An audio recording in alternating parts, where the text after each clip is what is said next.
Oh wow, Oh, I just noticed that you worked with Daniel Bunza too. He was on my dissertation committee. Oh, cool. Yeah. all right. We are streaming live now. I'll put up the links momentarily, but first, I'd like to welcome everybody. My name is Joseph Cohen. I'm an associate professor of sociology at Queens College in the City University of New York. And today I'm very happy to be part of an experiment in sociology, scholarly discussion, and media. We are live streaming the Queens College Sociology Workshop, and we have a wonderful guest today to kick things off in this experiment. We're welcoming JP Pardo-Guerra from the University of California, San Diego. JP is a physicist turned social scientist who studies markets and finance. He recently wrote Automating Finance, Infrastructures, Engineers, and the Making of Electronic Markets with Cambridge University Press. It's a book about the rise of electronic trading, a subject that many people understand as pure math and programming. He applies a sociological lens and shows us the social constructedness lying underneath that veneer of math only. JP's taking his work in new directions, and we're very excited to learn all about it. So it's a pleasure for us to meet you, JP. Thank you for joining us. Thank you so much for the opportunity and the invitation. So I want to thank you, Joseph. I also wanted to thank, of course, Charles, Hongwei, everyone who is here. Thank you so much. And if you're watching on YouTube, awesome. Thanks for sort of tuning in. So yeah, I'm going to talk a little bit about the book that I published last year, Automating Finance, and also about the new project that I'm involved in. The two projects are really linked by this concern that I have with markets. And that's really what has defined most of my sort of career in sociology. It's an interest in how markets are constituted, how they change, and how they transform the world around them. And that's something that I tried to do in Automating Finance by focusing on the way markets are built. So I guess we can make it a conversation. Do you want slides or should I? Oh, I'll always say yes to slides. Okay, so slides there Hold are. on. Let me just. I think I have to make you a co-host. See, already the the problem with Zoom is becoming apparent. I'm sure this is a scene that's familiar to many sociology departments. Yeah. Before we get it, I'd like to take a moment just to also introduce the workshop committee members. Charles Gomez, Charlie, Hello. and Hongwei Shu. Hi, everyone. Welcome to the first launch seminar. All right. And, Charlie, I and think JP, I'm yeah, go ahead. sorry. I think I made you host of everything by accident. So can you share hosting with Hongwei and me, just Oh in yeah, case? sorry about that. No, that's me. I made the mistake. I'm hawking up all the glory.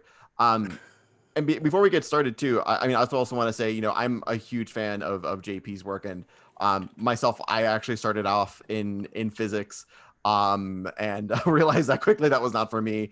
And I think one of the cooler things that you bring to your book, JP, is really sort of this like really careful Edinburgh kind of esque lens to sort of the history of markets, right? And it's such like markets are such a fundamental social science construct. It's one of like sort of the the progenitor of like traditional modern the social science disciplines, and you kind of show how sort of like that this sort of the historical development of these markets actually kind of meet up against sort of technical needs and sort of the vast transformation that kind of happened. And it's such a really well detailed such a great finesse that you kind of apply to like the case studies of both the London Stock Exchange and the New York Stock Exchange.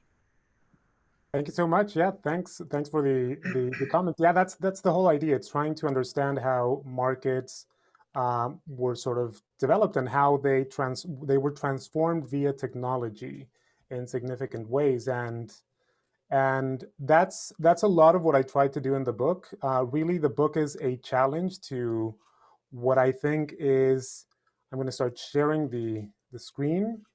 What I think is one of the most prevalent metaphors in our language, in our imagination about markets, which is this idea that they're simply transactional domains, that they're there to sort of exchange things, and that the main function of markets is just to sort of shift things between buyers and sellers. And this idea of markets as something that is eminently transactional is something that has been dissected and criticized by sociologists and STS scholars in the past by focusing on the socio-technical makeup of markets, the way the organization of markets matters, how they're densely bureaucratic in many ways. And that's really the starting point of the book, in a sense. Because what I do in the book is I try to think about what caused markets to automate and what made them these highly technological domains that we see today. So an example of these super technological domains or discussions about this, of course, is Michael Lewis's book, which sold way, way, way more than my book will ever sell, on flash boys and high frequency trading in the US, which is really all about how technology was used to reconstitute markets, financial markets in the US, and in particular with a very moralized sort of agenda.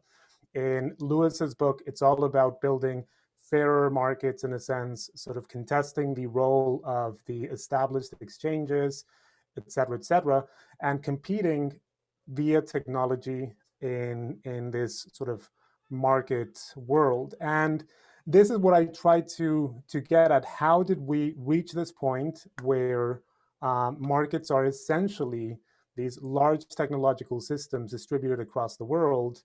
And how did that happen, in a sense?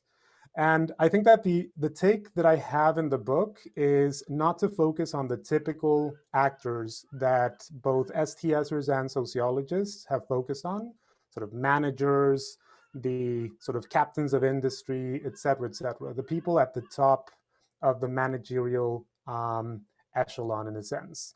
But I focus more on the people working in the back office, on those doing the mundane tasks of building the technologies for the market that at the end of the day, over long periods of time, end up transforming fundamentally the structure of the system. And that's really what the approach of the book is. It's focusing on infrastructures and the makers of these infrastructures, because they are the ones that, through their invisibility, but through their constant presence, were able to slowly change the nature of the organization.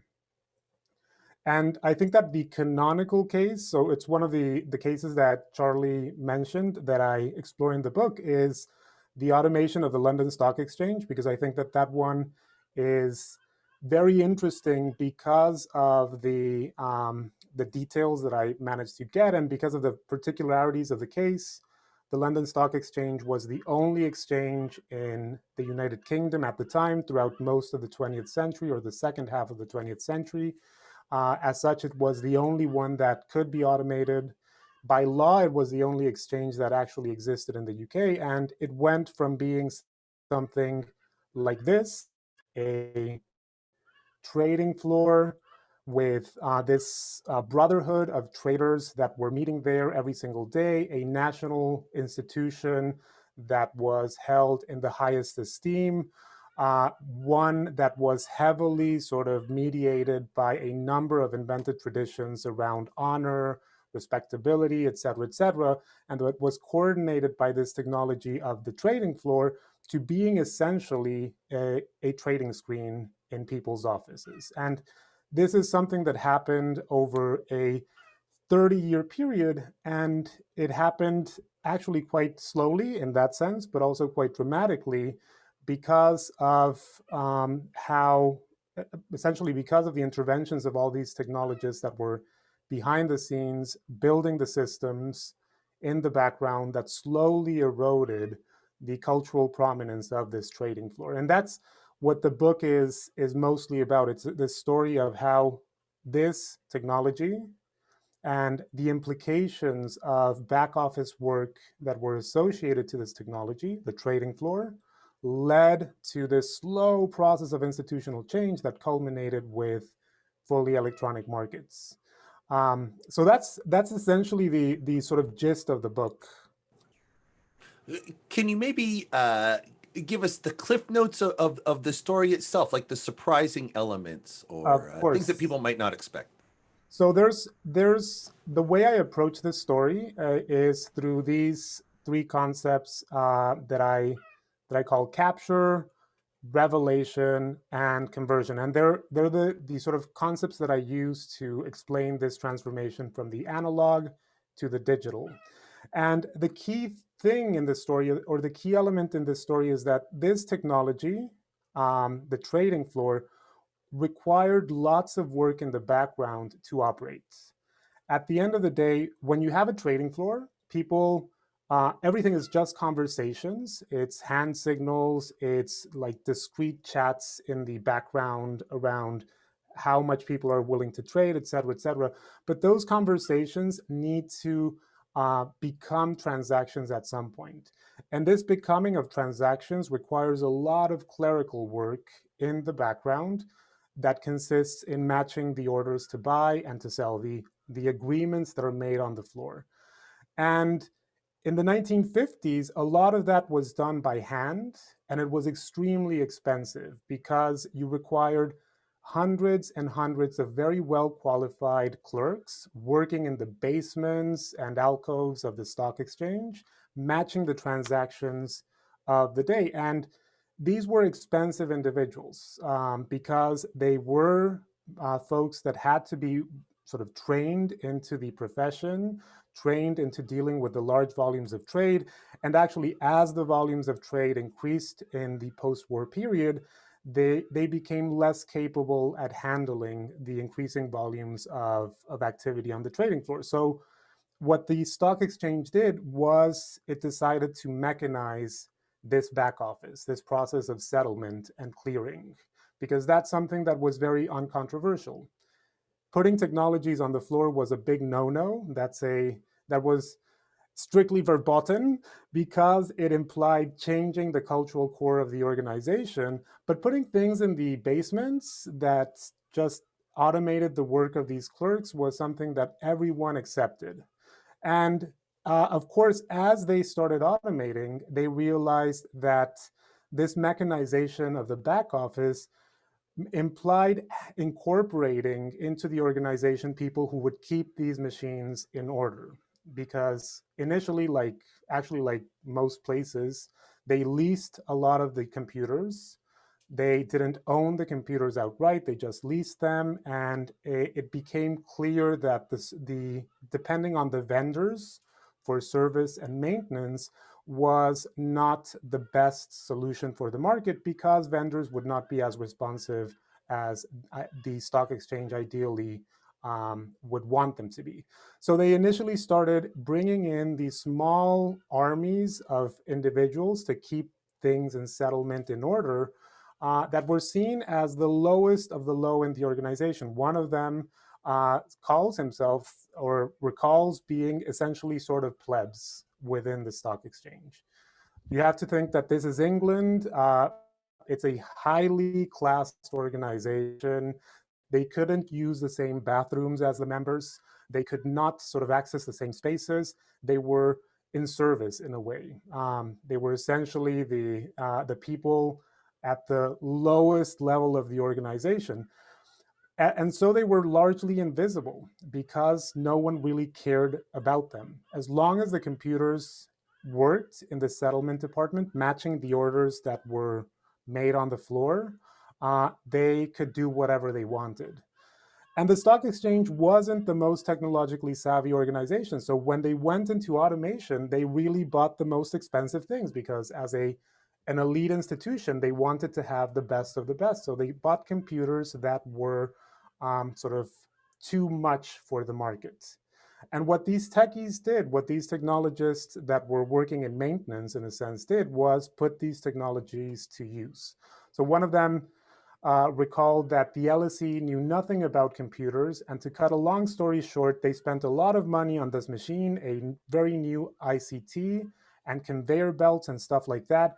It was as if they designed it were designed by someone who'd worked at Fort Dagenham, because their idea of automation was to shift paper from one end of the building to the other one on a conveyor belt. All this mainframe did was sort of very basic process control. And for them, that was an affront. These were folks that were working with the most sophisticated computers of the time, commercially available, and they were using them to just move paper around in the building. So the first thing that they did was use this excess computing power to automate something that was a little bit closer to the floor, and that was the dissemination of prices from the floor to the offices of brokers and market makers. JP, before you move on, can I ask the composition of the computer guys at that time? You know, how much percentage were women? You know, ethnic, groups, that kind of stuff. So Do you know? Yeah. So it's spot on, because actually they have very poor memories. So all the people that I interviewed were men. They tended to have some sort of background either in industry or to have been associated to the communications activities at the end of the war. Some of them were trained in sort of the emerging technologies related to sort of booking for airlines, which were very important at the time. So they all came with these different backgrounds. Lots of them, or every single one of the ones that I managed to interview, were men. They didn't remember women, but I know for a fact that there were lots of women employed by the exchange in automation. And this really matches the sort of work that has been done in the history of computing on how there was a transformation in the composition of computing and programming around that time. And I think that this story is in a sense very reflective of that, because the guys forgot about the women and they completely erased them from history. And it's quite horrible. Actually, this is one of the first technologies that they produced. So what they did is they took this old system from the previous slide, this guy with the top hat writing prices on a whiteboard. That was the technology that the stock exchange had. It was very non-digital. It was very sort of naive. The fact that the guy has a top hat is already an amazing sort of symbol of how class the organization was. And they developed a system that provided these prices by sort of computer. Let me see, something happened. There it is. And that communicated at least the most common prices on the floor to folks in their offices via a digital computer. And this was one of the computers that was used in settlement, that was not used at its full capacity. And what is funny about this photo, so this is a photo that goes exactly to your point. When it was published by the Financial Times, they called the woman there, Sylvia Briggs, a clerical worker. She was actually the project manager for this. So they had to do a little retraction that was, of course, forgotten and hidden in the newspaper a week later, saying, oh, yeah, by the way, the woman in the photo in last week's piece on the stock exchange was the project coordinator, or the project manager. So there was a lot of sort of change in that respect within both the oral histories of stock exchange technologists and the composition of the organization. So they started developing these systems. The first family of systems were systems that communicated prices from the trading floor near real time. As they grew in numbers, they started creating their own niches within the organization. So they weren't associated only with settlement or with property and maintenance, but they started sort of carving these new organizational units that were still very low status within the organization, but that afforded them more possibilities to develop things. They continued sort of producing systems and subunits. By the 1970s, they had units that were explicitly about research and development, that were thinking about the introduction of new systems. And in the 1980s, I mean, by the 1970s, they had grown from a handful to about 500 technologists working at the stock exchange. And by the 1980s, they had this momentous opportunity to transform the market when the British government sort of forced the stock exchange to deregulate. And as part of this deregulation, one of the ideas that the stock exchange had was to transform the way people traded by introducing market makers into the sort of operation of the trading floor and revamping the trading floor in its entirety. So the techies at this moment had this amazing moment to demonstrate their prowess. They introduced a whole new family of technologies, including things like this screen. This was one of their inventions. And these were technologies that fundamentally shifted the way finance was done in the stock exchange. Why? Because they had managed to surround every single aspect of the trading cycle, of the trading process, through technologies that, in a sense, replace the need for this trading floor. The designer of this system, it's called a trigger screen, said this in the day after deregulation, after they introduced all these technologies in what is called Big Bang. This was 1986. So he said, I was told this by one of the dealers I knew quite well when I visited him on the floor in the first or second day post Big Bang. He said, Christ almighty, by the time I wander around the floor and find out the prices, they all know it in the office. They are ahead of me. When he said to me, they are ahead of me in the office, in living memory, this had never happened before. I knew that the days were up for the floor, and indeed they were. By 1987, the floor was all but abandoned. So what did they do? What did these techies manage to do over this very long process? They sort of captured the organization. They managed to essentially erode the centrality of the trading floor and the need for a trading floor by creating all these things in the periphery that eventually challenge this cultural epicenter of the stock exchange, in a sense. And this is what the story really is all about. It's the story here in the US too, as it was in the UK, and it's about this slow transformation of markets through actors that are often not considered to be extremely powerful, but that in the long run have these sort of monumental seismic effects on the shape of these systems and these organizations. That's really, like, I mean, the whole history is really fascinating insofar as it's almost, if I were to kind of phrase this, sort of like revenge of the plebes or revenge of the nerds, I guess, in some way. That is sort of the people who are sort of relegated to the grunt work end up sort of completely disrupting sort of these century old sort of time honored traditions, maybe not century old, but sort of like these like very, very sort of regimented, established kind of setups. And, you know, one thing that I'd like to hear, maybe you kind of comment on a little bit, is sort of just the role of automation in general. I mean, so automation now is very much top of mind. Automation came early, I guess, to markets. And in some ways it was, I guess, a bit of a happy ending, you know, a bit of an underdog story for these plebs. But I'm kind of wondering, are there any other parallels to sort of other industries where you see, I guess, sort of a similar upheaval, or is it something that was just very unique to these exchanges, both in London and in New York? So that's like a really fascinating story, and I have, or it's a great question, and I have a sort of feeling that, I mean, I think that this process happens elsewhere.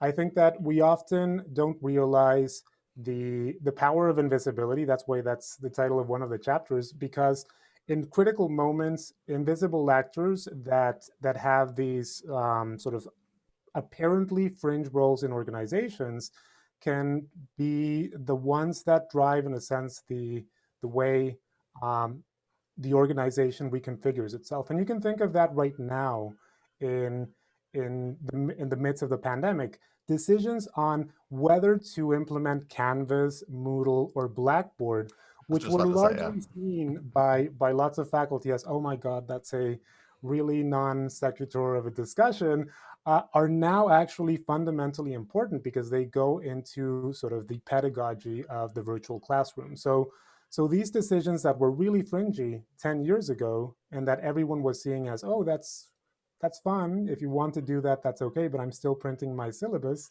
are now actually fundamentally important.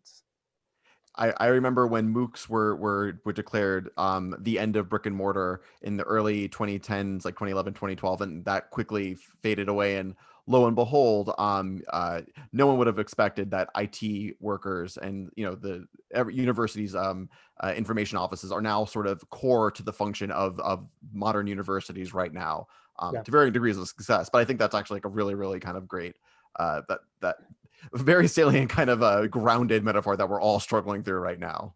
Yeah, I mean, I think that's the moment that we're living as a crisis, in the same way as the crisis of 1986 for the organization, is one of those moments where people can sort of rethink how automation is playing a role in, and not only automation, but more generally information infrastructures are playing a role in their everyday activities. Was there? Okay, sorry. Go ahead, Kong. Do you think this is kind of related to Charles' question? Do you think this process of automation helps decentralize the global financial power, like from London to like New York and elsewhere? Or do you think there's a initial decentralization, but as this technology infrastructure of automation becomes so advanced and so sophisticated right now, like there are only a few pioneers, like New York, London, or maybe Tokyo's, they kind of like seize the global financial power, and for other like developing countries, it's really hard to catch up with this process. Well, actually, that's one of the really fascinating things about the automation of markets. The markets that automated first were the ones in the fringes. So the system that eventually transformed markets in London, a stock exchange called TradePoint that was created by dissidents of the London Stock Exchange, was a stock exchange, an electronic stock exchange created for for Vancouver. Toronto also automated before all the other major stock exchanges. Sao Paulo was automated before all the large stock exchanges. And that has to do with the fact that in those settings, automation was something that, because of the lower volumes, made sense to control costs. So there you have a very classical story of automation because it's a cost thing. But so what you end up having is this really interesting interaction between what could be considered quote unquote peripheries in the financial system and the core, and then how that goes back into the peripheries and then back into the core. And it tends to be more of a pendulum than a moment of either decentralization or centralization. And a good example of this is how the fight for high frequency trading has changed dramatically in the last 10 years. So when I started out this project, high frequency trading, which is this very, very sophisticated technique where you essentially buy and sell stocks in micro fractions of a second, was starting in finance, and it was largely driven by small companies that had the technological prowess to sort of fight against the exchanges and the large stockbrokers. But of course, after a while of competition, profits started disappearing. And whereas initially profits were in the order of 10 billion a year for the industry in high frequency trading, now they're in the order of 1 billion, which is what a large hedge fund does in 6 months. So it's not really a lot of money for an industry. And now most of those activities have been absorbed by the large sort of investment banks. So the pendulum, which was in these like small nerds that were entrepreneurially changing the system, has now gone back into the large investment banks who control essentially now the structure of the markets. That's very fascinating. Okay, so hi everyone. I have a follow-up question. So I was wondering how the workforce has changed. So as Hongwei was suggesting, maybe one way is the decentralization, but also, what other aspects of the workforce change, like composition, skill level, education, etc. So in the finance world, at least with the technology side, it's become much more professional. So the stories of all these techies tend to be of folks that had some experience in computing and telecommunications, but they didn't have full-blown computer science degrees, for example. Now it's a much more professionalized world, and since the late 1990s, early 2000s, you've seen more, for example, degrees that are offered for people who want to go into these specific areas. There's more activity in terms of professionalizing the techies that work in finance. So now it's much more difficult to access this than what it was in the 80s. So when the London Stock Exchange was at its sort of largest in 1986, 87, they had about 3,000 IT staff, and most of those IT staff were people who had worked with sort of the telephone company or with Olivetti. One of them came from Olivetti, for example. So they came from all these very different backgrounds. This is something you wouldn't necessarily observe today in finance, at least in the technological side of finance. The other really interesting thing is that all of this automation was predicated or was sold as this is going to make transactions cheaper, but it hasn't made transactions cheaper. And actually, the number of people employed in the financial sector today is larger than what it was in the 1980s by a lot. So the workforce in finance, as financialization would lead us to sort of imagine, has just grown. And it's also not made necessarily anything cheaper or more efficient. I have a question from the internet from Daniel Morrison of Abilene Christian University. He wants to know, where did the formerly face-to-face information go under automation? Presumably there was some type of communication on the floor that fulfilled some function. What happened to it? So one of the things that is interesting about this invention, for example, is that the techies were really, really avid, or really sort of able in terms of deciphering how people use the trading floor. So what this screen did was it signaled changes in the stock price through color. So if a stock price was going down, it would be red. If it's going up, it would be blue. If it's stable, it's green. And the interesting thing is that this managed to be as effective as noise was on the trading floor. So this didn't substitute conversations, but it substituted noise. Because one of the things that you had on the trading floor is that if everyone is talking, that means there's a lot of activity. And if you look at the faces of individuals on the floor, then you can say whether it's a bear or a bull market. In this case, you could just do it by looking at the screen. So this was very effective at substituting that experiential aspect of the trading floor. Of course, the other things still happened. One of the interesting things with this automation is that a lot of transactions still occurred over the phone, and people would have conversations over the phone, and they would try also to avoid or break anonymity, which was integrated into these systems. When they moved on to digital systems or electronic systems like this one, you would no longer trade with people, but with firms. And that was something very uncomfortable for lots of traders. So what they started to do was sort of using their networks, signaling trades to particular individuals by using odd lots, and in a sense trying to break that anonymity to preserve all this more interpersonal form of communication that happened on the floor before. So it didn't disappear, it just moved into other spaces. I have a question. It's like a follow-up question about the workforce. Did the technical people gain more and more power as it became more automated? And are they driving decisions now, or driving the decision-making power? So one would expect that they did become more powerful. So they were more powerful.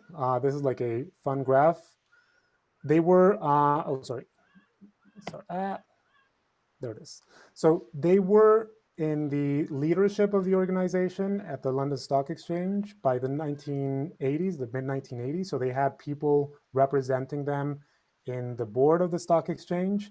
But then when there was a crisis in the market in 1987 and the organization started losing money, the techies suddenly lost all their magic and their power, and they were fired en masse, essentially. So after 1987, the stock exchange started eliminating technologists as fast as it could and transferring most of the technological development of systems to Accenture, or what became Accenture later on. So they were powerful as long as they made a profit. The moment that they didn't make a profit, all the power disappeared. So this is something that still happens today. So lots of folks who are sitting on the technology development side in investment banks and in their own sort of smaller firms have less power than the front office people who are bringing in clients and sort of command these huge commissions on trades and deals and so forth. And that's an imbalance that has remained in finance for forever, in a sense. Yeah. I have a question about I guess I was a little surprised. I mean, in terms of automation, you more or less stop in the 90s, is it? Because it seems to me that the big thing in automation, a friend of mine was at the Federal Reserve Bank, so I used to have lunch with him and down on Wall Street. And the thing that I found about Wall Street, particularly during sort of 70, 80s, 90s, even into early 2000, is if you go down to Wall Street in the 60s or in the 70s, you'd see many, many people on the street, But by the time you get to the 80s, 90s, 2000, most of the trading, not the trading what you're talking about, but the actual decisions of trading and the way trading was done had become machine driven. In other words, there are many, many, there were all these computer methods of actually trading. And in fact, for a while, I don't think they allowed anymore, but people were patenting trading strategies that were implemented by often by Sun workstations. And so I think one of the reasons that the costs have gone up is that, the financialization effectively is contributes zero to the economy in a certain sense. I mean, it's basic. And so all these companies are trading. I mean, probably the biggest example of that is Renaissance Technologies, which actually they finally wrote a book about it called The Man Who Solved the Market.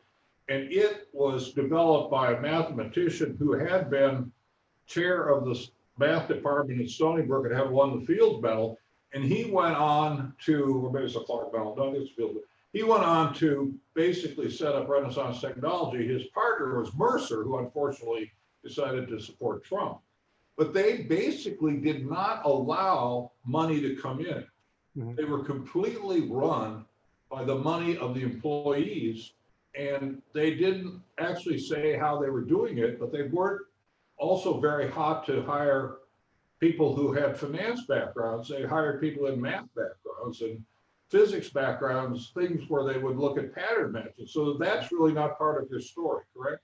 So that comes up later. So the thing is, there's a couple of books that are coming out that do deal with those types of developments, but I stopped the story not in the 80s or early 90s, but with the introduction of the device that is necessary for the types of trades that Renaissance has. So one of the things you need in order to be able to do algorithmic trading and all this computer-driven trading is something called a limit order book, which allows you to submit your orders into the computer, and then the computer matches them automatically. Something that does sort of this. Let's see if it works. It should work. Yeah, so it has like the prices in the computer, and then you submit in order to sell or buy something at a certain price, and it executes it automatically.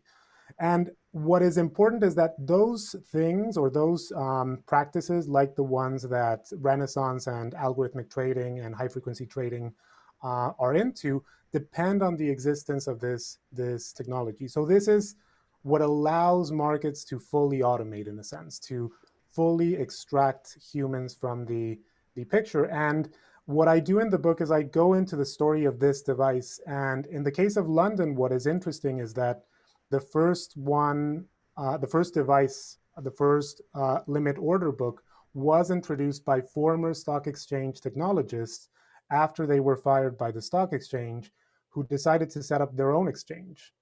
And this was before Renaissance, because at the time, with the technologies, Renaissance wouldn't have been able to do the type of trading that it does today.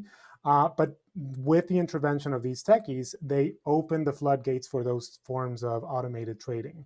So I stopped the story in the book a little bit later, when they managed to, in a sense, fundamentally change the structure of the market by introducing this thing, the order book. And then there's like a bunch of folks working on what happened after that, and how speed became the name of the game, in a sense. We have a question from Ryan Sperry. Ryan? Hi. Actually, Gary kind of asked the question I was going to ask about leadership being affected by that, but I've been thinking about it a little bit since the answer. And would it be fair to say that this reminds me of a little bit of institutional theory, in the sense that like the technical core is changing over time? And I was going to ask what the effect on leadership was, but as you said, the leadership changed and kind of reflected that technical expertise and those computing professionals a little bit. But then as soon as they hit a rough patch in terms of profits, they were all out and replaced by, I guess, more typical kinds of CEOs again.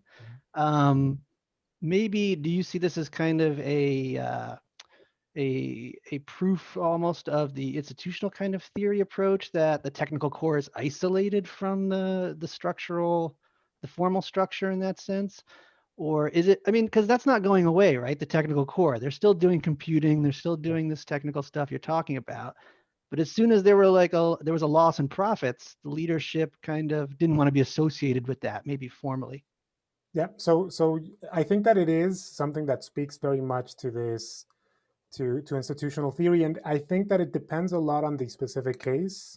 So again, in the case of London, you have this rise of the techies within the firm, and then when there's problems, they are disbanded. Also, within normal firms, what you would tend to see, even when they were partnerships, is that the partner associated to technical things, settlement and clearing, was always the most low status partner in the sort of firm. So there was always a moment, or there's always been this distancing of the technical in financial organizations. What is interesting with the US case, for example, is that they explicitly built things by creating a firm that was owned by the exchanges, but that did not have sort of a direct connection with the organizational structure of the stock exchanges, so that technology would always be under control. So whereas in London, the techies could rise within the ladders of the firm, in New York, technology was always something that was outsourced, in a sense, that was kept at arm's length. And this really is sort of a good descriptor of a generalized pattern in finance, where even if technology is important, it's always important to be able to distance yourself from technology, because in a sense it does challenge fundamentally the role of key actors like traders, fund managers, et cetera, who rely on a lot of relational work and their positions within the industry in order to make profits. We have a question from Elena Veselinov. Elena? Yes, I was just wondering, as Andy was talking, and you were talking also about the changes taking place. So is algorithmic trading more profitable, or maybe it depends on the types of trading, or so I was just wondering about that. So on the whole, it's not more profitable. At least the form of algorithmic trading known as electronic market making, which is where you buy and sell very, very fast to provide liquidity to markets. That tends to be more like running a casino, in the sense that you're playing against very small odds, but you're betting on huge numbers of transactions. So in terms of profitability, what I always like to think about is hedge funds, and the fact that if you go to a hedge fund and you invest $1 million in a hedge fund, you know that just because you're putting the money into the hedge fund, you're paying about 5 points or 5% of the investment as commission. That is much more than what any sort of algorithmic trader would ever imagine to make out of a single transaction. So as a source of profits, algorithmic trading is actually really, really small. It matters because it's what allows you to trade. So people have to invest in algorithmic trading because it's what allows them to change their portfolios, to buy and sell in the market without taking as much of a hit as they would if they were doing it through traditional means. So it's now sort of a necessary part of trading strategies. But in terms of profits, it's actually not terrifically profitable, and it's becoming less and less profitable over time. So are you saying that actually, the algorithmic trading is more of just minimizes risk rather than increase profit? Yeah. And it's not only risk minimization, it's also sort of reducing the amount of information that you're leaking. So what algorithms do very efficiently, so for example, if you go into the market and you say, I want to buy 1 million shares of Apple, everyone will say, oh, well, you really want to buy, so I'm going to give you the highest possible price for those 1 million shares of Apple. So you lose money because people know what you really intend, what you really want to do, and they give you a price that is adverse to what you want to do, or is adverse to that particular transaction. So what algorithmic trading does is that it breaks transactions into little pieces that leak less information. So instead of saying, I want to buy 1 million shares of Apple, you tell 1 million different people, I want to buy 1 share of Apple. And they'll give you a better price because 1 share doesn't really reveal a lot of information. So, oh wow, that's fascinating, huh?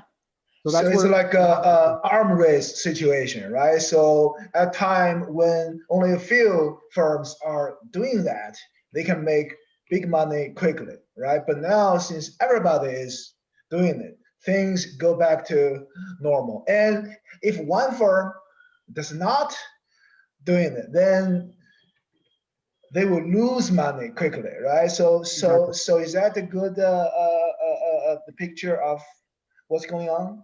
Exactly. So that's essentially what is going on. So now those investments are necessary because if you're a firm that has any credibility in the market, you need to invest in systems that will try to reduce those information leakages as much as possible. So, and if you don't have them, then you're going to pay more for your transactions.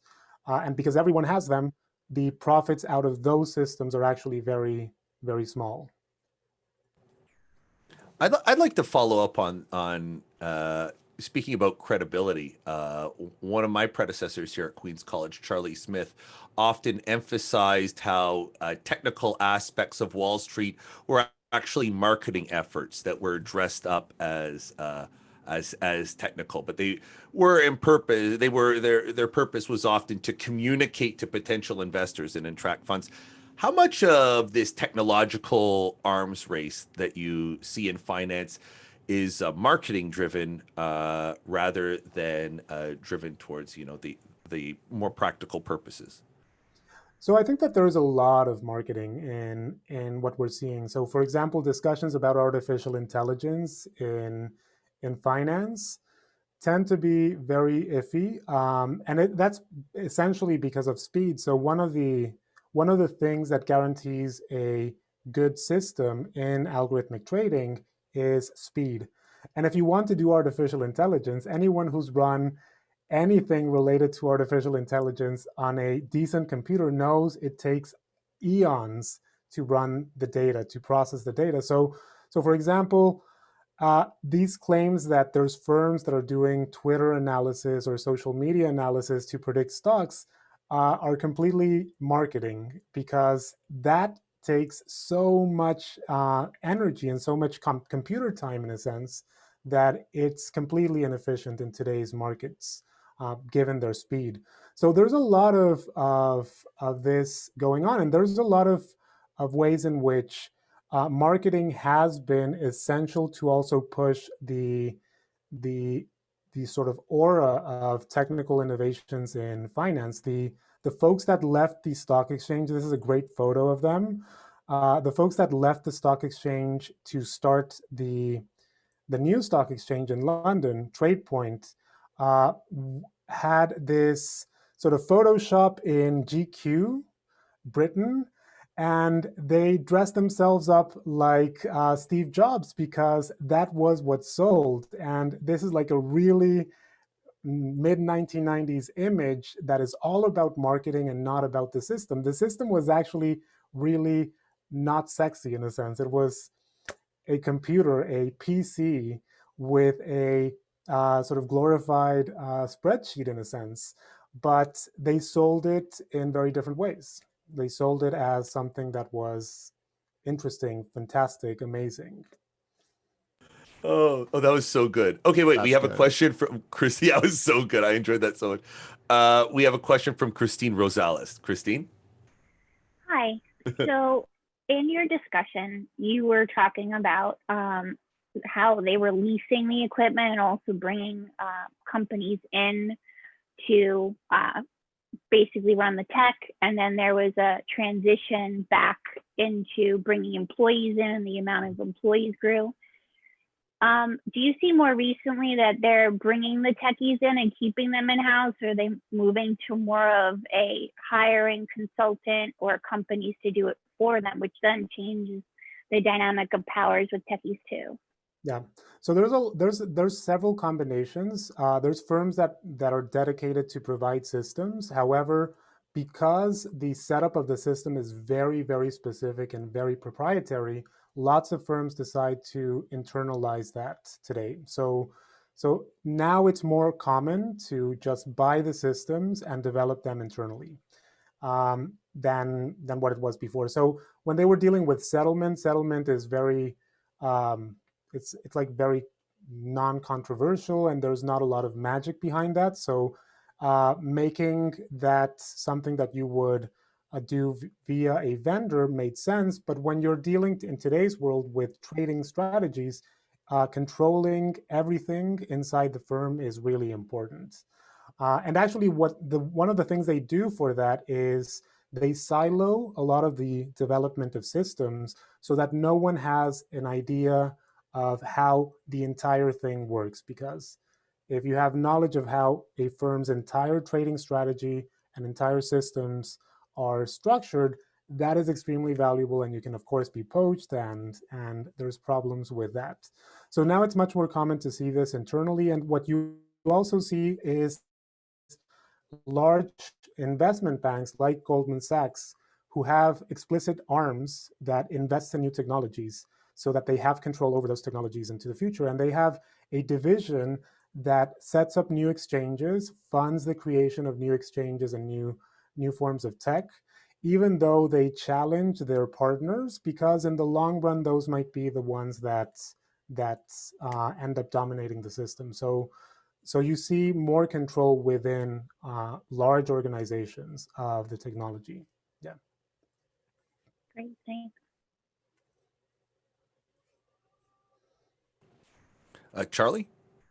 Yeah. So JP, your book and all of the studies is actually really fascinating, and it really hits home, obviously, because we're in New York City, so this is sort of like a hometown thing for us. I also want to give you the opportunity to talk about some of your future work and some of the cool things that you've been working on. I know you and I kind of had some brief exchange, but where is the sort of the progenesis of this project? What kind of directions are you going in? So finance is something that I'm starting to leave in the past because even though it's been interesting and it's been fun, I'm starting to study markets that are closer to home.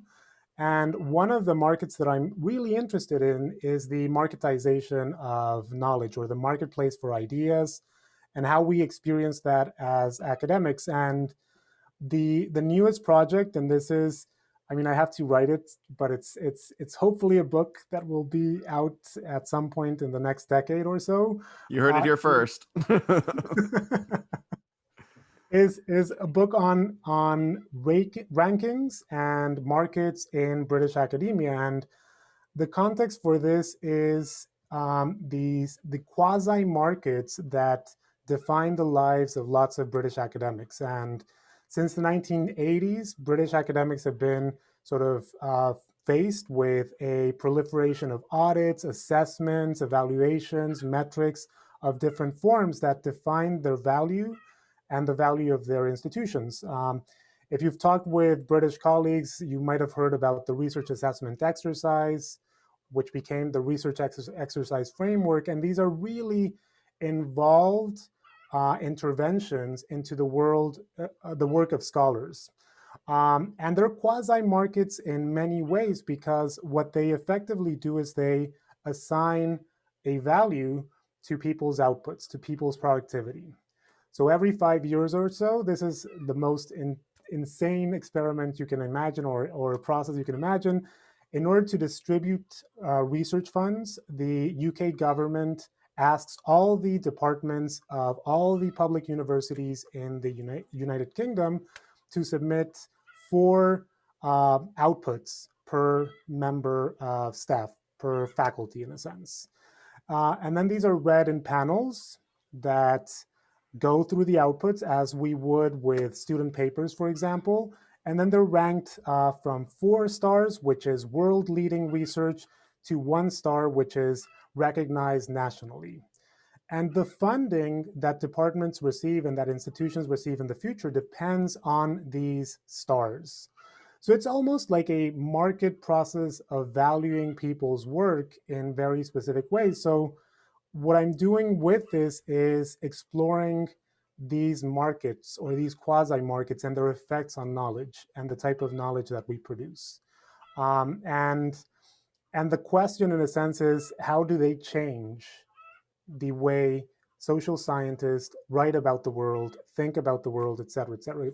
Apologies if you hear a hen in the background. That is our source of breakfast. The way I'm doing this is by looking at the effect of rankings, or the effect of these market-like devices on the mobility of scholars in the United Kingdom, and then on the type of things that they produce. And this is where there's a lot of overlap, or a lot of synergies with Charlie's work, because I use computational methods to look at the productivity of, or the products, the articles of British social scientists across anthropology, economics, politics, and sociology.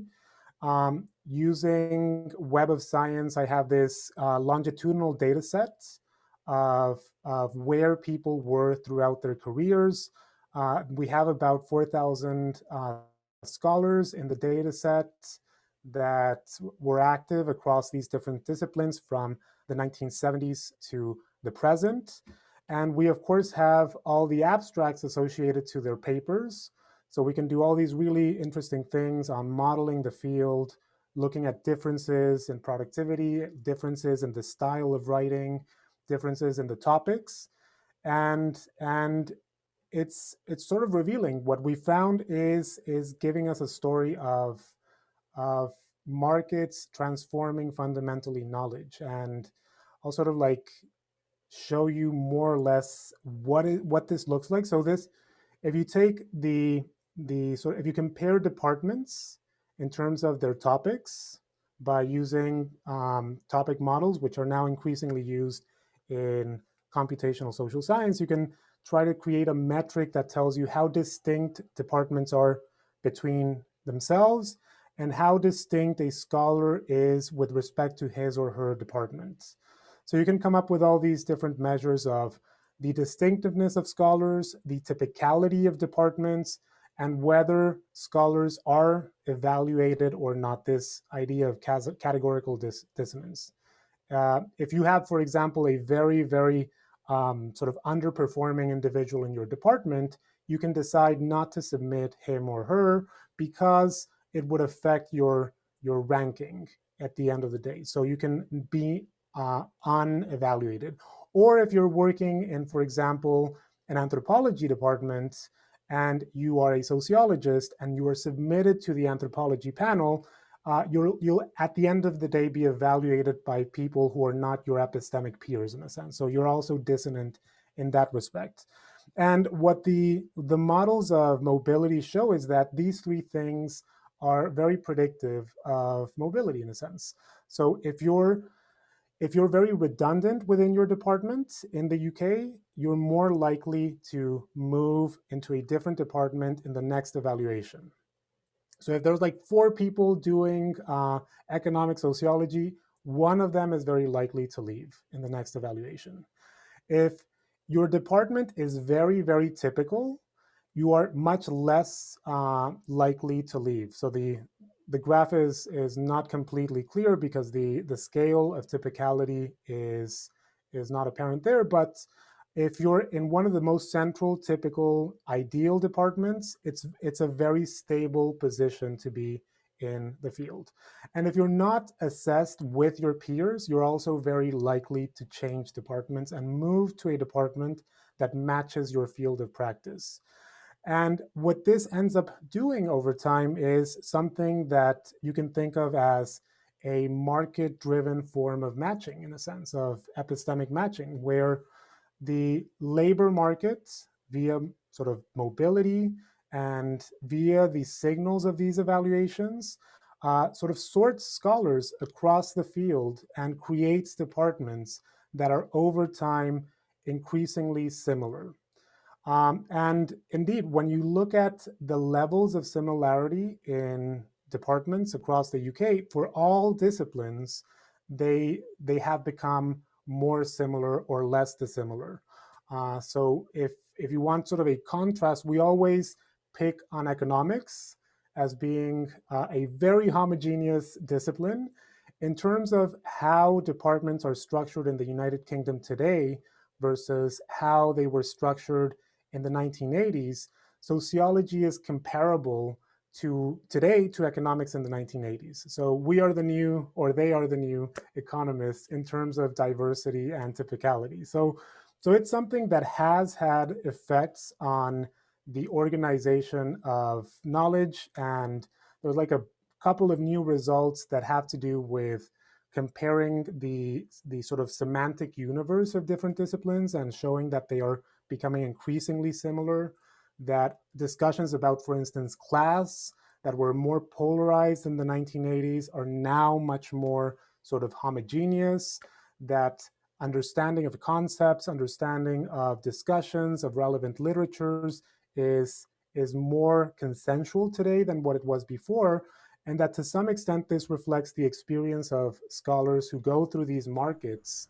or these evaluations and who feel that they have to fit in particular ways. They have to fit the discipline. So if I understand this correctly, it's like the system is producing more output, but of the same kind of stuff. So it's becoming more like widgets, mental widgets that they're making. Yeah. That's very clever. And on top of that, also wiping out diversity of ideas. And I know I think we're kind of ending the bewitching hour, but I will talk to you more about this. But I think there's a lot of stuff in my own work that's kind of following similar trends, but across internationally as standards actually become much more homogenized and in particular more Americanized. Yeah. So that's the whole problem, that at the end of the day, what happens is that you lose some of the diversity that existed in the system, and that was extremely sort of beneficial. You had very specialist units like Birmingham, for example, that gave us cultural studies, but now that is much less possible because of these types of evaluations. Because if you're in a specialist unit, it's more risky as an institution. So it's better for you as an administrator to just have a very standard department with the individuals doing the standard bits of the discipline that are seen as being of value. It's funny. There is a sense of like just a general trend towards quantitatively more stuff, yeah, with maybe questionable impact in terms of the entirety of what's being produced. Yeah. Very interesting. All right, we're at 1:21. I think that we have to adjourn. No, go. Of course, Hongwei. Yeah. Oh, this content market is so fascinating because in China it has emerged, and it feels like almost the same content market. Yeah. And one dark side of this content market is that because it's a government agency who is evaluating the academia, and so it creates a negative incentive. It creates an incentive for certain individuals or even departments or even schools to to perform scientific misconduct. I wonder if you have similar simulation has appeared in the British content market. No, so I haven't seen misconduct. I've seen weird behavior. So for example, one is that people publish more. They break up publications a bit more to sort of have those 4 outputs, even though 4 outputs in 5 years isn't undoable. But one of the weird things that I've heard in interviews is that people delay books. So actually, instead of motivating people to publish things that are interesting maybe as a book, this exercise sort of produces incentives for people to time their publications in very specific ways. So books tend to be things that people sit on so that they don't have 2 books in one period of evaluation, but only 1. So they break up and they strategize how to publish in ways that both reduce the diversity of the fields, but also, in a sense, make for publication patterns that are very artificial. Well, that slows down the pace of scientific production in that case if people are sitting on publications. Particularly of books, yeah. Fascinating. All right, I think we have to adjourn because everybody has to go. JP, thank you so much. This was wonderful. Thank you so much. This was a huge, massive pleasure. The pleasure was all ours. All right, I'm going to end the live stream. So let's end that. Okay, I don't know how to stop the live stream. Hold on. I could do it.